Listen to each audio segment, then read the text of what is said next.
नमस्कार मित्रांनो, सुस्वागतम. मुरंबा मालिकेच्या आजच्या भागामध्ये आपण बघणार आहोत की रेवा आपल्या रूममध्ये असते आणि विचार करत असते की सर्वांना माहिती आहे की माझ्या पोटामध्ये अक्षयचं बाळ आहे, परंतु अक्षयला मात्र माहिती आहे की हे बाळ त्याचं नाही, तरीसुद्धा तो माझ्याशी इतका चांगला का वागत असेल. सर्वांना हा प्रश्न पडत नसेल, परंतु हा प्रश्न मला नक्की पडतो. आणि तो असा का वागत असेल की माझ्या प्रेग्नन्सीचे सत्य माहिती करून घेण्यासाठी हे सर्व तो करत असेल तर. तेव्हा रेवा टेन्शनमध्ये येते. त्यानंतर इकडे अक्षय आपल्या रूममध्ये असतो. तेवढ्यात तिथे सीमा येते. तर अक्षय सीमाला म्हणतो की आई, रमा तर खरंच खूप जलसी होते, परंतु या सर्वामुळे आम्ही परत एकत्र तर येऊ शकतो ना. तर सीमा म्हणते की अरे, त्याबद्दल तर मला काहीच चिंता नाही, तुम्ही नक्की एकत्र येताल, परंतु आता तर नवीनच एक प्रॉब्लेम आहे. अक्षय विचारतो की काय. तर सीमा म्हणते की यांनी म्हणजे शशिकांतने रेवाला सांगितले की अक्षय तुझ्याबरोबर नक्की हे प्रेग्नन्सीचे सत्य ओळखून घेण्यासाठी नाटक करतोय, तुझे तिच्यावर प्रेम वगैरे काही नाही, आणि जर रेवाच्या मनामध्ये ह्या सर्व विषयावर पाल जर चुकचुकली तर मग आपले काही खरे नाही. आणि आत्ता मी ते दोघांना बोलताना हे सर्व ऐकले, परंतु मग आता यासाठी आपल्याला यापुढील पाऊल हे जपून टाकायला हवेत. तेव्हा अक्षयसुद्धा विचार करू लागतो. त्यानंतर इकडे शशिकांत रेवाला आवाज देतो आणि रेवा, तुला ऑफिसमध्ये जायचे ना, मग तयार झाली का. तेव्हा रेवा म्हणते की हो बाबा. तेव्हा शशिकांत रेवाला म्हणतो की अक्षय तुझ्याशी कसा वागतो याकडे जास्त बारकाईने लक्ष दे, आणि तो जर बनावट म्हणजे खोटं वागत असेल तर मग समजून घे की त्याचा तुला घराबाहेर काढण्याचा प्लॅन अजून सुरूच आहे. तेव्हा रेवा हो बोलते. तेव्हा रेवा लगेच पाय करून निघून जाते. त्यानंतर इकडे अक्षय हा ऑफिसमध्ये जाण्यासाठी तयार होत असतो. तर तिथे रमा येते. रमा विचारते की निघालात का आणि कसे जाणार. तेव्हा अक्षय म्हणतो की गाडीतून, जसा कायम जातो तसा. तेव्हा रमा विचारते की तुमच्याबरोबर कोण कोण आहे. तेव्हा लगेच अक्षय म्हणतो की अभय असणार आणि रेवा असणार. तेव्हा लगेच रमा म्हणते की हो, तिला तर नक्की तुमच्याबरोबर घेऊन जा. तर रमाला राग येतो. तर अक्षय म्हणतो की रमा, ह्या शर्टवर सूट होईन असा टाय मला देते का. तेव्हा रमा म्हणते की तो टायसुद्धा तिलाच मागायचा ना. आणि रागाने ती कपाटामधून प्रत्येक टाय काढते आणि बेडवर फेकून देत असते. तर अक्षय म्हणतो की रमा, हे काय करते, द्यायचा असेल तर व्यवस्थित दे, नाहीतर मी घेतो. तेव्हा रमा म्हणते की मग घ्या ना स्वतःच्या हाताने, मला कशाला सांगता. तेव्हा अक्षय त्यातील एक टाय घेतो आणि हा टाय माझा खूप लकी टाय आहे असे बोलून तो टाय बांधत असतो. तेव्हा रमाला खूप राग येत असतो आणि ती रागाने अक्षयकडे बघू लागते. तेव्हा लगेच रमा विचारते की तुमच्यासाठी मी महत्त्वाची आहे की ती रेवा. तेव्हा रमा ही अक्षयच्या खूप जवळ आलेली असते आणि तिला ते मागचे क्षण आठवतात. तेव्हा मात्र अक्षय म्हणत असतो की तूच फक्त माझ्यासाठी खूप महत्त्वाची आहे, फक्त तूच. तेव्हा रमाचे ते स्वप्न असते, कारण तिला ते सर्व मागचे क्षण आठवतात आणि अक्षयकडे ती रागाने बघू लागते. तर अक्षयला मात्र हसू येत असते. त्यानंतर इकडे रेवा ही पायरीवरून उतरून खाली येते आणि दरवाजामागे लपते. तर सीमा आणि आनंद मुद्दाम तिला बघून एका पायरीवर बोलत असतात की सीमा म्हणते की खरंच रमाला या सर्वाचा खूप त्रास होतो. तर आनंद मुद्दाम म्हणतो, रमा ही कधी अक्षयचं पहिलं प्रेम नव्हते. अक्षयची पहिली चॉईस ही फक्त रेवाच होती आणि रमाने ते रेवाला आपल्या घरात घेऊन येऊन स्वतःच्या पायावर धोंडा पाडून घेतला. तेव्हा सीमा म्हणते की अरे, पण तेव्हा अक्षय आणि रमा यांचे लग्न झाले होते. तेव्हा आनंद म्हणतो की तो अजूनसुद्धा रेवाला विसरला नाही, हे आई तुला चांगली माहिती आहे. तर सीमा म्हणते की हो, मी सुद्धा देवाकडे रोज प्रार्थना करते ह्या रेवामुळे रमाबरोबर त्याने प्रतारणा करायला नको. तेव्हा आनंद म्हणतो की हो, मी सुद्धा रमाच्याच बाजूने आहे आणि लग्न झाल्यानंतर अक्षयनेही पूर्णपणे विसरायला हवे. पण काय करणार आता, रेवा तर प्रेग्नेंट आहे, मग अक्षयला तिचा हा त्रास नाही बघवत. आणि तुला माहिती आहे ना की अक्षयने रेवाला या घरातून हकलून लावण्यासाठी सुद्धा प्रयत्न केले होते, पण प्रयत्न कसला, ते नाटक होते. आणि रेवाला जर कायमच्या या घरातून हकलून लावले तर अक्षयला रेवाला विसरण्यासाठी मदतच होईल ना. तेव्हा सीमा म्हणते की बिचारा अक्षय, आणि आता प्रॉब्लेम हा जो व्हायचा होता तो झालाच ना शेवटी.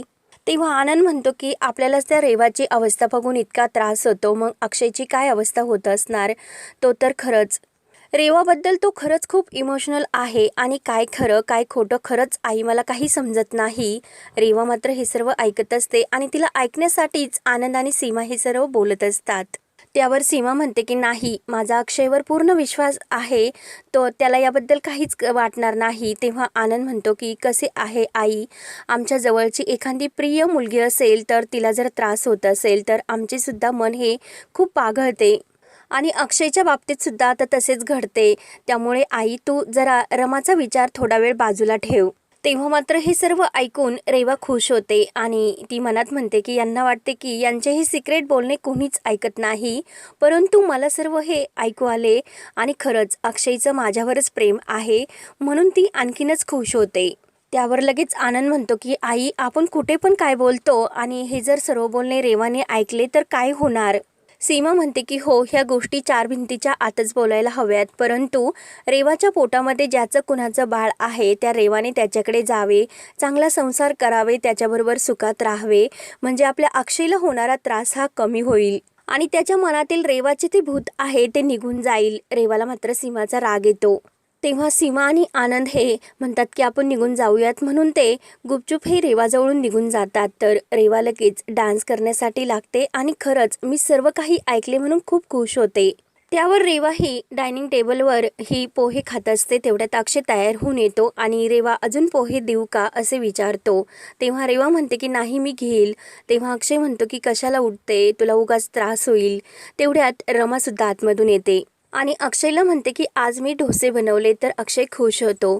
तेव्हा रेवा म्हणते की रमा एक काम करशील का, मेथीचे पराठे बनवशील का, कारण अक्षयला सुद्धा खूप आवडतात आणि मला सुद्धा मेथीचे पराठे खाण्याची खूप इच्छा झाली. तेव्हा अक्षय लगेच रमाच्या गळ्यामध्ये हात घालतो आणि बायको, बघितले का तुझ्या मैत्रिणीला किती छान छान बदल होतात आणि हेच मला आवडते, कारण आई होण्याचे जे काही चाऊल आहे ते एका स्त्रीमध्ये किती बदल घडवते हे समोर दिसते माझ्या. तेव्हा रेवा तर खुश होते. तो रमाला विचारतो की घरामध्ये मेथी आहे का, आणि रमा म्हणते की हो आहे ना. तेव्हा अक्षय म्हणतो की असे म्हणतात की प्रेग्नेंट बाईची इच्छा जर पूर्ण केली पुण्य मिळते, म्हणून तो रमाला म्हणतो की जा रमा कर पराठे, आणि तो सुद्धा हा नाश्ता करण्यासाठी बसतो. तेव्हा रमासमोर अक्षय रेवाला म्हणतो की तू मेथी वगैरे निवडण्यासाठी जाऊ नको, तू हे पोहे संपव, तुला नंतर लगेच पराठे येतील. तर रमा हे सर्व ऐकून रागाने किचनमध्ये येते आणि रागाने भांडे आदळत ती म्हणत असते की एवढेच जर रेवाच्या आवडते पदार्थ तिला खाऊ घालायचे असेल तर बाहेर घेऊन जायचे, मला कशाला ऑर्डर सोडतात. तेवढ्यात अक्षय रमाजवळ येतो. मला म्हणतो की रमा जरा पराठ्याबरोबर ते लिंबाचं लोणचं.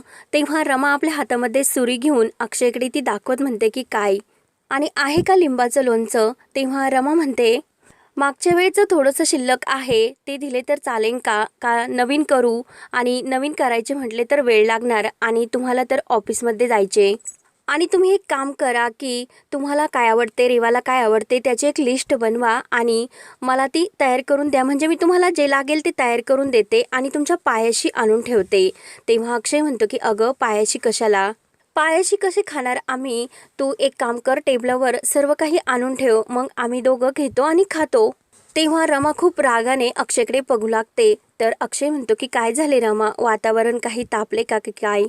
तेव्हा रमाने जी भाजी निवडलेली असते ते ताट ती जोराने आदळते आणि ते सर्व रमाच्या केसावर जाऊन पडते. तेव्हा अक्षय लगेच रमाला म्हणतो की तुझी ही स्टाईल खरंच छान आहे, केक 2 वेण्या, आणि ती रमा आणि मी केसामध्ये सोनचाफा वगैरे माळताना बघितले होते, परंतु मेथी माळताना मी पहिल्यांदाच पाहिले आणि रमा खरंच सुंदर दिसते, खूप छानच. अक्षय म्हणतो की रमा काय झाले, मी काही मदत करू का तुला. तेव्हा रमा म्हणते की नाही, तुमच्या मदतीची काही गरज नाही, तुमचं काम झाले असेल तर जा तिकडे जाऊन बसा. तेव्हा अक्षय म्हणतो की तू पराठे बनवून लवकर घेऊन ये आणि त्याबरोबर ते फ्रीजमधले लोणचं सुद्धा घेऊन ये. तेव्हा अक्षय तिकडे जाऊन बसतो. तर रमा ही रागरागाने ती भाजी कापत असते आणि यांना आज मी जाऊनच दिले नाही तर मग काय होईल याचा ती विचार करत असते. तेव्हा रमा ठरवते की आज रेवाला यांच्याबरोबर ऑफिसमध्ये जाऊन द्यायचे नाही आणि अक्षयला सुद्धा. तेव्हात अक्षय हा रेवाला प्रेग्नन्सी योगाबद्दल माहिती सांगत असतो आणि तेवढ्यात रमा येते आणि मुद्दाम तिच्या हातामध्ये जो पाण्याचा मग्गा भरलेला असतो तो अक्षयच्या अंगावरच सांडून देते। तर अक्षय चिडतो आणि रमाला म्हणतो की रमा, तुला माहिती नाही का आज माझी महत्त्वाची मीटिंग होती आणि हा माझा खूप लकी टाय आहे आणि तू काय केले हे, म्हणून तो रमावर चिडतो।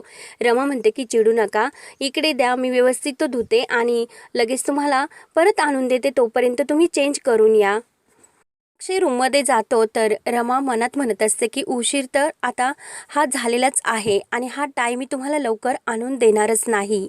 तेव्हा रमा मुद्दाम तो टाय घेऊन वॉशरूममध्ये येते आणि तो वेळ लागण्यासाठी मुद्दाम ती तेथेच उभी असते आणि तो टाय लवकर काही धुत नसते। तेव्हा अक्षयसुद्धा तिच्या मागे येतो आणि रमा लवकर आवर ना, तेव्हा रमा मात्र खूप हळूहळू टायही धुत असते आणि उशीरच लागेल, त्यावर दूध सांडले आणि दुधाचे डाग हे लवकर निघत नाही। तेव्हा अक्षय रमाच्या हातातून तो टाय घेतो आणि आपल्या स्वतःच्या हाताने तो धुवू लागतो। तेव्हा टाय धुतल्यानंतर अक्षय म्हणतो की पटकन हा टाय तू हा सुकव, इस्त्री कर आणि मला आणून दे। आणि तर रमा म्हणते की हो। आणि तेव्हा अक्षय म्हणतो की खाण्यासाठी तू पराठे बनवशील ना, कारण रेवाला आवडतात। रमा म्हणते की हो ना, तिला तुम्हाला दोघांना एकत्र मिळून पराठा खायचा। तसा मी डोस्याचं पीठ हे तयार करून ठेवले, परंतु मुरण्यासाठी त्याला जरासा वेळ तर लागेलच ना, आणि ऑफिस तर आपलंच आहे, त्यामुळे 15 मिनटं वेळ लागला म्हणून काय होणार। अक्षय म्हणतो की नाही, शिस्त म्हणजे शिस्तच। तेव्हा रमा म्हणते की हो, आणि जा रेवाला तुम्ही जे प्रेग्नन्सी योगाबद्दल व्हिडिओ दाखवत होता तो दाखवा आणि आता शर्टसुद्धा काढलेला आहे म्हणून ते करूनसुद्धा दाखवा। तेव्हा अक्षय जाताना म्हणतो की जरा पटपट कर। तेव्हा रमाला राग येतो आणि लिस्टच द्या असे ती बोलते। तेव्हा अक्षयसुद्धा हा बाहेर निघून जातो तर रमा ही जोराने दरवाजा आदळते। तेव्हा रमा आपल्या हातामध्ये तो टाय घेते आणि हा टाय मी त्यांना देणारच नाही, कसे जातात तेच मी बघते, मला या रेवासारख्या आयडिया का सुचत नाही, म्हणून रमा ही खूपच चिडलेली असते। तर हा भाग इथे संपतो। पुढील भागामध्ये रमा ही रेवाला दारू पिताना पकडते आणि तिच्या हातातील तो ग्लास घेऊन तू प्रेग्नन्सीचे खोटे नाटक करते हे मी सर्वांसमोर कसे घेऊन येते अशी धमकी ती रेवाला देते।